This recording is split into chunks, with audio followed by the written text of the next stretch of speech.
ನಮ್ಮ ಮೂವರ ಮಧ್ಯೆ ನಿಶಬ್ದ ಉಂಟಾಯಿತು. ತಕ್ಷಣ ನನ್ನ ಸಣ್ಣ ಸೊಸೆ ಸಾಧಾರಣ ಸ್ಥಿತಿಗೆ ಬಂದು ಡೋರ್ ಹಾಕಿ ಹೊರಟು ಹೋದ್ಲು. ಇನ್ನು ನನ್ನ ದೊಡ್ಡ ಸೊಸೆ ಸುಕನ್ಯಾ, ನಾನು ಅದೇ ರೂಮಲ್ಲಿದ್ವಿ. ಕೊಂಚ ಹೊತ್ತಿಗೆ ಅವಳು ಅಡುಗೆ ಮನೆಗೆ ಹೊರಟು ಹೋದ್ಲು. ನಾನು ನನ್ನ ರೂಮಲ್ಲಿ ಹಾಗೇನೆ ಉಳಿದ್ಬಿಟ್ಟೆ. ಹೊರಗಡೆ ಬರೋದಕ್ಕಾಗಲಿಲ್ಲ. ನನ್ನ ಎರಡನೇ ಸೊಸೆಯ ಮುಖವನ್ನು ಕೂಡ ನೋಡಲಾಗಲಿಲ್ಲ. ನನ್ನ ಎರಡನೇ ಸೊಸೆಯನ್ನು ನೋಡಿ ನನಗೆ ನಾಚಿಕೆ ಭಯ ಉಂಟಾಯಿತು. ನನ್ನ ಮೊದಲ ಸೊಸೆಯ ಪರಿಸ್ಥಿತಿ ಏನು ಅನ್ನೋದು ಕೂಡ ನನಗೆ ತಿಳಿತಾ ಇರಲಿಲ್ಲ. ಅವಳ ಮುಖದಲ್ಲಿ ಕೂಡ ಆನಂದ ಇಲ್ಲದಂತಾಯಿತು. ವಾರದ ದಿನಗಳು ಕಳೆದ್ವು. ಮತ್ತೆ ಅದೇ ದಿನ ಬಂತು. ನನ್ನ ದೊಡ್ಡ ಸೊಸೆ ಮಾರ್ಕೆಟ್ಗೆ ಹೋಗಲಿಲ್ಲ. ಏನಾಯ್ತು, ಏನಂದ್ರು ತಿಳಿದುಕೊಳ್ಳೋಣ ಅಂಥೇಳಿ ನಾನು ನನ್ನ ದೊಡ್ಡ ಸೊಸೆಯ ಹತ್ತಿರಕ್ಕೆ ಹೋದೆ. ಸುಕನ್ಯಾ, ರಚನಾ ಏನಾದ್ರು ಅಂದ್ಲಾ ಅಂತ ಕೇಳ್ದೆ. ಮುಂಚೆ ಕೊಂಚ ಕೋಪಿಸ್ಕೊಂಡ್ಲು. ಮಾವಯ್ಯ, ಆದ್ರೆ ನನ್ನ ವಯಸ್ಸಿನ ಕೋರಿಕೆಗಳನ್ನು ತಡೆದುಕೊಳ್ಳೋದಕ್ಕೆ ಸಾಧ್ಯವಿಲ್ಲ ಅಂಥೇಳಿ ಅವಳು ಅರ್ಥ ಮಾಡ್ಕೊಂಡ್ಳು. ಮತ್ತೆ ನೀನು ಯಾಕೆ ಹೋಗ್ಲಿಲ್ಲ ಮಾರ್ಕೆಟ್ಗೆ ಅಂತ ಕೇಳ್ದೆ. ರಚನಾನೇ ನನ್ನನ್ನು ಮನೆಯಲ್ಲಿ ಇರೋದಕ್ಕೆ ಹೇಳಿ, ಮಾವಯ್ಯನೊಂದಿಗೆ ಸಮಯ ಕಳೆಯೋದಕ್ಕೆ ಹೇಳಿ ಹೊರಟು ಹೋದ್ಲು. ನಾನು ಕೂಡ ಸರಿ ಅಂತ ಅನ್ಕೊಂಡು ಮನೆಯಲ್ಲೇ ಉಳಿದುಕೊಂಡೆ ಮಾವಯ್ಯ ಅಂತ ಅಂದ್ಲು.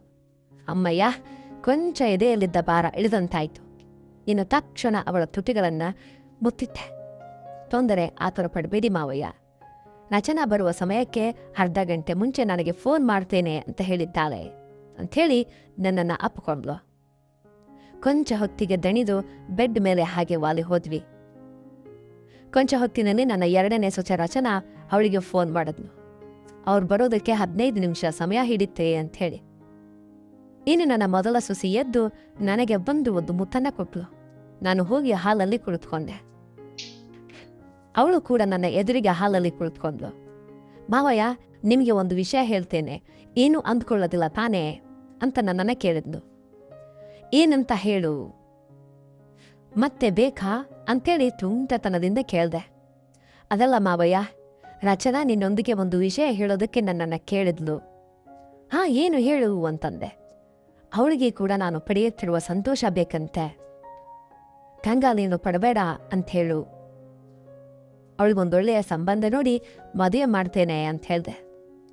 ಆಗ ಅವಳು ಕೂಡ ಅಂತಹ ಸಂತೋಷ ಪಡೆಯಬಹುದು ಅಂತ ಹೇಳ್ದೆ. ಅದು ಸರಿ ಮಾವಯ್ಯ, ಆದರೆ ರಚನಾಗೆ ನಿನ್ನೊಂದಿಗೆ ಒಂದು ಬಾರಿ ಇರಬೇಕು ಅಂತೇಳಿ ಕೋರಿಕೆಯಾಗಿದೆಯಂತೆ.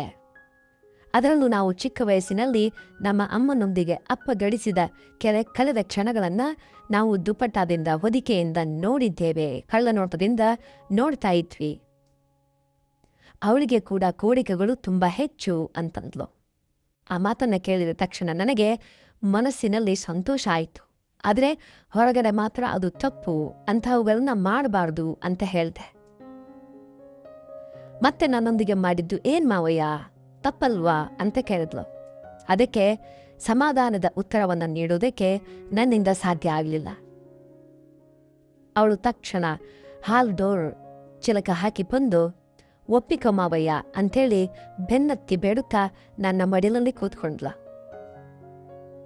ಸರಿ ಬಂಗಾರು, ಅವಳಿಗೇನು ಅಭ್ಯಂತರವಿಲ್ಲದಿದ್ರೆ ನನಗೂ ಕೂಡ ಯಾವುದೇ ಅಭ್ಯಂತರವಿಲ್ಲ ಅವಳೊಂದಿಗೆ ಮಜಾ ಮಾಡೋದಕ್ಕೆ. ಎಲ್ಲಿ ಯಾವಾಗ ಅನ್ನೋದನ್ನ ನೀವಿಬ್ಬರೇ ನಿರ್ಧರಿಸಿಕೊಳ್ಳಿ. ಇನ್ನು ನಿಮ್ಮ ಅಮ್ಮ ಬರ್ತಾ ಇದ್ದಾಳೆ, ಕೊಂಚ ಸರಿಯಾಗಿ ಕೂತ್ಕೋ. ಯಾವಾಗ ಏನು ಅನ್ನೋದನ್ನ ನನಗೆ ಮುಂಚಿತವಾಗಿ ಹೇಳು ಅಂತಂದೆ. ಮಾವಯ್ಯ, ನನಗೆ ಒಂದು ಕೋರಿಕೆ ಇದೆ. ನೀವು ತಂಗಿಯೊಂದಿಗೆ ಚಿಕ್ಕವಳೊಂದಿಗೆ ಇದ್ದಾಗ ಕಳ್ಳನೋಟದಿಂದ ನೋಡಬೇಕು ಅಂತ, ಸರಿನಾ? ಸರಿ, ಕೆಳಗಿಳಿ, ನಿಮ್ಮಮ್ಮ ಬರ್ತಾ ಇದ್ದಾಳೆ ಅಂಥೇಳಿ ನಾನು ಕೂಡ ದೂರ ಸರಿದೆ. ರಚನಾ ಫೋನ್ ಮಾಡಿ ಬರ್ತಿರೋದಾಗಿ ಸುದ್ದಿ ಕಳಿಸಿದ್ಲು. ತಕ್ಷಣ ಅವಳು ಎದ್ದು ಅಡುಗೆ ಮನೆಯೊಳಗೆ ಹೊರಟು ಹೋದ್ಲು. ಪ್ರಿಯ ವೀಕ್ಷಕರೇ, ದಯವಿಟ್ಟು ನಮ್ಮ ಚಾನಲನ್ನು ಸಬ್ಸ್ಕ್ರೈಬ್ ಮಾಡಿ ಹೊಸ ಕಥೆ ಬೆಳೆಯೋದಕ್ಕೆ ಪ್ರೋತ್ಸಾಹ ನೀಡುತ್ತೆ. ಡೋರ್ ತೆರೆದುಕೊಂಡು ಮೊದಲಿಗೆ ನನ್ನ ತಂಗಿ ಒಳಗಡೆ ಬಂದ್ಲು. ನನ್ನ ಸಣ್ಣ ಸೊಸೆ ರಚನಾ ಬ್ಯಾಗುಗಳೊಂದಿಗೆ ಒಳಗಡೆ ಬರುತ್ತಾ ಒಂದು ಕಡೆ ಚಿರು ನಗುವಿನೊಂದಿಗೆ ಹೊಸದಾಗಿ ನನ್ನನ್ನು ನೋಡಿ ನಗತಾ ಇದ್ದಾಳೆ.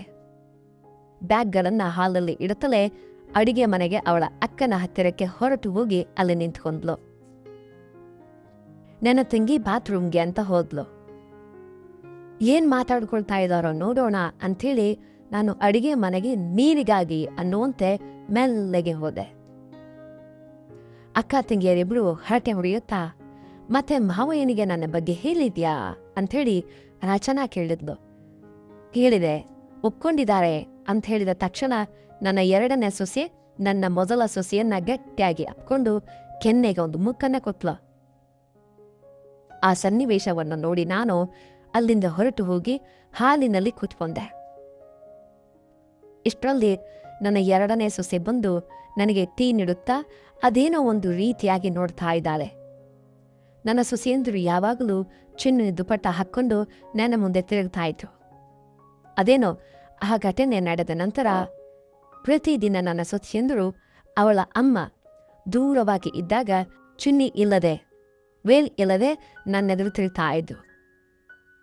ಅವಳ ಅಂದಗಳ ಪ್ರದರ್ಶನ ನನ್ನ ಮುಂದೆ ಇಡ್ತಾ ಇದ್ರು.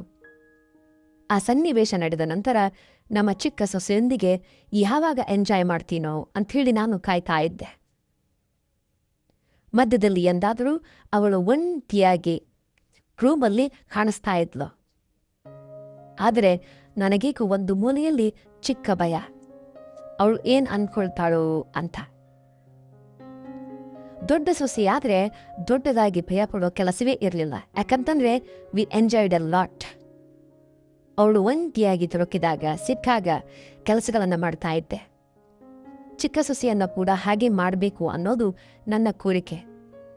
ಆದರೆ ಭಯ ತಡೆದು ನಿಲ್ಲಿಸ್ತಾ ಇತ್ತು. ನೆಕ್ಸ್ಟ್ ವೀಕ್ ಮುಂದಿನ ವಾರ 3 ಹೆಂಗಸರು ಮಾರ್ಕೆಟ್ಗೆ ಹೋದ್ರು. ನನ್ನ ದೊಡ್ಡ ಸೊಸೆ ಕೂಡ ಅವರೊಂದಿಗೆ ಹೊರಟು ಹೋದ್ಲು. ಇನ್ನು ನಾನು ಹಾಲಿನಲ್ಲಿ ಹಾಗೇನೆ ಅವರು ಬರೋವರೆಗೂ ಕಾಯ್ತಾ ಇದ್ದೆ. ನಾನು ನನ್ನ ರೂಮಿಗೆ ಹೋಗಿ ನನ್ನ ದೊಡ್ಡ ಸೊಸೆ ಸುಕಳ್ಯನ್ನೆಲ್ಲ ರೂಮಿಗೆ ಬಾ ಅಂತ ಕರೆದೆ. ಅವಳು ಕರಿತಾನೆ ಬಂದುಬಿಟ್ಲು. ಮಾರ್ಕೆಟ್ಗೆ ಯಾಕೆ ಹೋದೆ? ನಾನು ನಿನಗಾಗಿ ಕಾಯ್ತಾ ಇದ್ದೆ ಅಂತ ಕೇಳಿದೆ. ಪ್ರಿಯ ವೀಕ್ಷಕರೇ, ಈ ಕಥೆಯ ಸೀರೀಸ್ಗಳು ಹೇಗೆ ಅನ್ನಿಸ್ತಾ ಇದೆ ಅನ್ನೋದನ್ನ ದಯವಿಟ್ಟು ಕಮೆಂಟ್ ಬಾಕ್ಸ್ನಲ್ಲಿ ತಿಳಿಸಿ. ಹಾಗೆ ನಮ್ಮ ಚಾನಲನ್ನು ಸಬ್ಸ್ಕ್ರೈಬ್ ಮಾಡಿ. ಆದರೆ ಮನಸ್ಸಿನಲ್ಲಿ ನನ್ನ ಎರಡನೇ ಸೊಸೆ ರಚನಾ ಸಂಗತಿ ಏನು ಅಂತ ಕೇಳಬೇಕು ಅನ್ನಿಸ್ತು. ಅಮ್ಮ ಬರೋದಕ್ಕೆ ಹೇಳಿದ್ಲು ಮಾವಯ್ಯ, ಅದಕ್ಕಾಗಿ ಹೋಗ್ಬೇಕಾದ್ ಬಂತು. ಅದರಲ್ಲೂ ಮೊನ್ನೆಯ ಬಾರಿ ಅವರಿಗೆ ತುಂಬಾ ತೊಂದರೆ ಆಯ್ತೆಂದು ಅಮ್ಮ ನನ್ನೊಂದಿಗೆ ಹೇಳಿ ಕರ್ಕೊಂಡು ಹೋದ್ಲು ಮಾರ್ಕೆಟ್ಗೆ. ಈ ದಿನ ರಾತ್ರಿ ನಾನೇ ನಿಮ್ಮ ರೂಮಿಗೆ ಬರ್ತೀನಿ, ರಚನಾ ಮಲ್ಕೊಂಡ್ಮೇಲೆ ನನಗೆ ಒಂದು ಬಾರಿ ಬಂದು ಹೇಳು ಅಂತ ಹೇಳ್ದೆ. ಮತ್ತೆ ಅಮ್ಮನಿಗೆ ತಿಳಿದು ಹೋಗುತ್ತೆ ಅಲ್ವಾ ಮಾವಯ್ಯ ಅಂತ ಕೇಳಿದ್ಲು. ನಿಮ್ಮ ಅಮ್ಮ ಮಲಗಿದ್ರೆ ನಿದ್ರೆಯಿಂದ ಏಳೋದಿಲ್ಲ. ಸರಿ ಮಾವಯ್ಯ ಅಂಥೇಳಿ ಹೊರಟು ಹೋಗ್ತಾ ಇರ್ಬೇಕಾದ್ರೆ ನಾನು ಅವಳ ಕೈಯನ್ನ ಹಿಡಿದು ನನ್ನ ಕಡೆಗೆ ಎಳೆದುಕೊಂಡೆ. ಮಾವಯ್ಯ, ಅಮ್ಮ ಬಂದು ಬಿಡ್ತಾಳೆ ಅಂಥೇಳಿ ಭಯದಿಂದ ಹೊರಟು ಹೋದ್ಲು. ರಾತ್ರಿ ಸಮಯದಲ್ಲಿ ಅವರೆಲ್ಲ 3 ಒಂದೇ ರೂಮಲ್ಲಿ ಮಲ್ಕೊಳ್ತಾರೆ. ನಾನು ಇನ್ನೊಂದು ರೂಮಲ್ಲಿ ಮಲ್ಕೊಂತೇನೆ. ನಾನೇ ಅವಳಿಗೆ ಎಲ್ಲರೂ ಮಲಗಿದ ಮೇಲೆ ಬರೋದಕ್ಕೆ ಹೇಳಿದೆ. ಇನ್ನು ರಾತ್ರಿಗಾಗಿ ಕಾಯ್ತಾ ಇದ್ದೆ.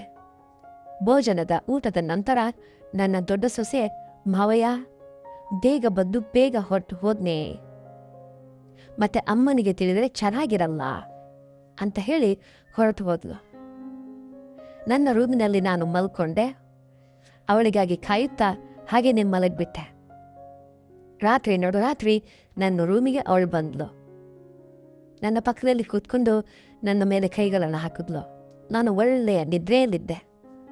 ಕಣ್ಣುಗಳನ್ನು ತೆರೆದು ನೋಡಿದ್ರೆ ನನ್ನ ದೊಡ್ಡ ಸೊಸೆ ಪಕ್ಕದಲ್ಲಿ ಮಂಚದ ಮೇಲೆ ನೈಟಿ ಹಾಕ್ಕೊಂಡು ಮಲಗಿದ್ಲು. ನನ್ನನ್ನು ಹಾಗೆ ನೋಡ್ತಾ ಇದ್ದಾಳೆ. ಅವಳನ್ನು ಹತ್ತಿರಕ್ಕೆ ಹೇಳ್ಕೊಂಡು ಅಮ್ಮ ಅಂತ ಹಾಗೆ ನನ್ನ ಮೇಲೆ ಬೆದ್ದು ಬಿಟ್ಲು. ಅವಳ ಕೆನ್ನೆಗಳಿಗೆ ನನ್ನ ಹತ್ತಿರ ಇದ್ವು. ಅವುಗಳನ್ನು ಮುತ್ತುಕೊಂಡು ಅವರ ಬೆನ್ನಿನ ಮೇಲೆ ಕೈ ಹಾಕಿ ಅವಳನ್ನ ಮೆಲ್ಲಗೆ ನನ್ನ ಕಡೆ ತಿರುಗಿಸಿದೆ. ನಮ್ಮಿಬ್ಬರಲ್ಲಿ ಪ್ರೀತಿ ಉಂಟಾಯ್ತು. ಪ್ರೀತಿ ಬಾಹು ಬಂಧನಕ್ಕೆ ಒಳಗಾದ್ವಿ. ಇಬ್ಬರು ಸೇರಿದ್ವಿ, ಬೆಸುತ್ವಿ. ಅರ್ಧ ಗಂಟೆ ಕಳೆದು ಹೋಗಿ ಪಕ್ಕದ ಹಾಸಿಗೆ ಮೇಲೆ ವಾಲಿ ಹೋದ್ವಿ.